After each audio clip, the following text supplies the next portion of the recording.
자영업자는 금융위기라. 사실일까요? 일단 말입니다. 일단 지표를 보면 저는 사실이라고 봅니다. 점점 상황이 커져요. 1월에서 9월까지 자영업자 대위 변제율입니다. 대위 변제율 간단한 내용이에요. 말은 어려운데요. 예, 정부가 대신 갚은 비율을 말합니다. 정부가 대신 갚은 비율. 뭐 자영업자는 정부보다는 정확히 말하면 신용보정재단, 지역신용보정재단에서 대위 변제를 해 주잖아요. 이 대위 변제 했다는 사실이 그게 3.5%입니다. 글로벌 금융위기 때는 이거보다 낮았습니다. 예, 2008년, 2009년, 2010년, 2011년, 2012년까지도 보면 낮았어요. 2012년에 3%였거든요. 2012 그때가 굉장히 높은 때라고 했습니다. 그러면 지금 자영업자들이 얼마나 지금 상황이 어려운지 한눈에 보이시죠? 실제입니다. 실제 이건. 제가 거짓말하는 것도 아니고 만들어내는 것도 아니에요. 예. 뭐 제가 윤석열 정부를 자꾸 비난한다고 하는데 비난할 생각 없어요. 자유민주주의와 시장경제를 끌고 가는 사람들, 예, 저는 저하고 코드도 맞잖아요. 자유민주주의와 시장경제라는 그 코드 말입니다. 저는 좌파 우파 모르겠고요. 자유민주주의와 시장전쟁이 저에게는 최고거든요. 여기에 실사구시를 선택해서 우리가 부자 되는 게 가장 중요한 요소거든요.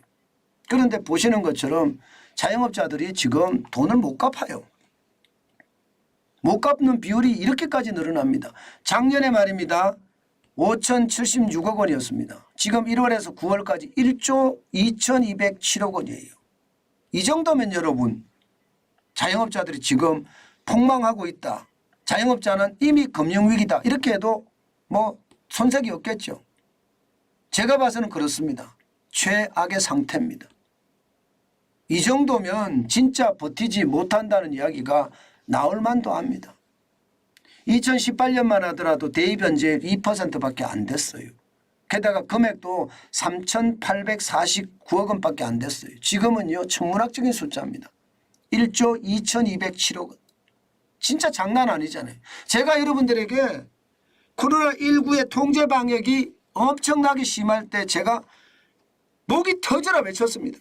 지금처럼 하면 안 된다고. 지금처럼 하면 자영업자들 다 죽는다고. 왜 장사를 8시까지만 하라 10시까지만 하라 이렇게 통제하냐고. 왜 사람 모이는 것을 가게에 뭐 5명까지 모여라 4명까지 모여라 왜 이렇게 하냐고요. 이게 결국은 자영업자들을 병들게 만들었고 최악에는 이렇게까지 무너지고 있다는 이야기입니다. 안타깝게 그지없죠. 진짜 안타깝게 그지없습니다. 최악입니다. 제 말이 틀렸습니까 여러분? 제가 지표를 가지고 계속 말했던 것이 다 현실이 되잖아요. 그래서 더 안타깝다 생각이 들어요. 더 안타깝다. 예. 이게 우리 정환진 TV를 보시는 동해바다님이 있어요. 이 동해바다님이 자영업자 분인데 굉장히 제가 생각해서는 댓글로 봐서는 착하셨거든요. 근데 어느 날 댓글이 굉장히 강해지시더라고. 그럴 수밖에 없는 것 같아요. 이 상태면 그럴 수밖에 없잖아요. 이 상태면. 진짜 심각하죠. 제가 봐도 심각합니다. 그만큼 말입니다. 상황이 진짜 어렵다는 이야기입니다. 또 보세요. 이게 이대로 끝나는 것이 아닙니다. 앞으로 대입변제율은요 2024년이 되면 4.9%까지 늘어나고요. 내년이에요. 그것도 멀리도 아닙니다. 후년에 가면 5.1%까지 늘어나서 꺾인다는 거예요. 이 경제를 망친 장본인들은요 경제 말아먹은 게 윤석열 정부라고 공격하고 있어요. 참 그것을 보면 저도 기가 막힌다고 생각합니다. 지금 말입니다. 자영업자들은 금융위기를 맞았다 이렇게 이야기할 정도로 심각한데도 말입니다. 반성은 없고 공격만 있다. 안타깝죠. 문제는 여러분 사고금액이에요. 사고금액도 계속 늘어나죠. 이 사고금액이 이제 조사가 되면 대입변제를 할 거냐 말 거냐 이야기가 나오는 거 아니겠습니까? 2022년에 9,035억 원이었습니다. 지금 1월에서 9월까지 1조 6,601억 원이에요. 더 늘어날 겁니다. 얼마까지 더 늘어나느냐. 지금 현재 이야기를 들어보면 말입니다. 2조가 넘을 거라는 거예요. 2조가. 2조가 넘을 거면 얼마나 심각해지겠습니까 여러분. 생각을 해보세요 여러분. 자영업자들이 얼마나 지금 줄줄이 뿌리채 흔들리고 있는지 여러분들도 보이실 겁니다.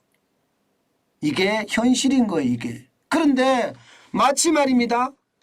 프로파간다를 지금 밥 먹듯이 하면서 지금 윤석열 정부에다 다 덮어 씌우잖아요. 사람들은요 윤석열 정부가 경제를 제대로 못해서 나빠지는 줄 알거든요. 그게 참 안타까운 현실이라고 생각합니다. 현실은 객관적으로 봐야 되잖아요. 그래야 되는데 객관적으로 보지 못하고 있는 그대로만 믿는 거예요. 그럴 수밖에 없겠죠. 보이는 게 답이니까. 보이는 게 답이에요. 일반적으로 그러잖아요. 보이는 게 답이라고. 저는 이게 지금 이대로 가서는 되지 않고요. 진짜 전향적인 개혁 정책을 윤석열 정부가 단행을 해야 합니다. 자꾸 제가 이야기하는데 이게 시간이 늦어지면 늦어질수록 최악이 돼요. 만약에 말입니다. 내년 총선을 했는데 이게 과반을 차지 못했어요. 그러면 윤석열 정부 할 게 없어요. 할 게 없습니다. 그렇게 되면 나라도 진짜 웃기게 되고요. 야당 지금 주장하는 걸 보면 대부분 사회주의 그런 주장들이 많잖아요. 그런 거 다 해줘야 되거든요. 외양간을 고치고 소를 들여야 되는데 외양간을 고치지 않고 소를 들여도 문제인데 다시 말해 있던 소마저도 뛰쳐나갈 판이니 환장하겠다 이런 생각을 합니다. 자영업자들 앞으로 더 열어줄 거예요. 왜? 지역신보가 보정한 금액을 보세요. 2022년까지 46조 2천억 원 적지 않은 금액이죠. 적지 않은 금액입니다. 8월까지 올해도 45조 3천억 원 누적입니다. 누적. 옛날에 2017년만 하더라도 19조 2천억 원이었습니다.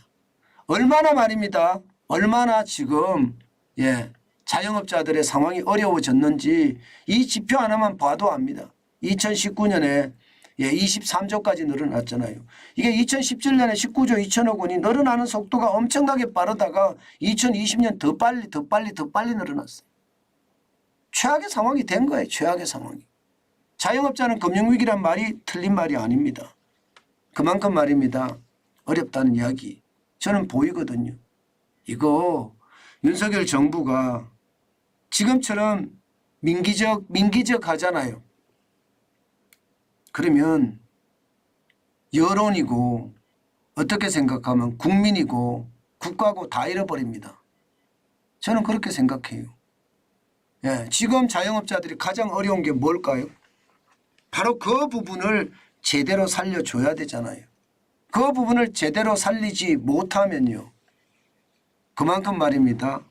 바닥 경제는 꼬꾸라지고 국민의 힘에 대한 지지율도 꼬꾸라질 겁니다.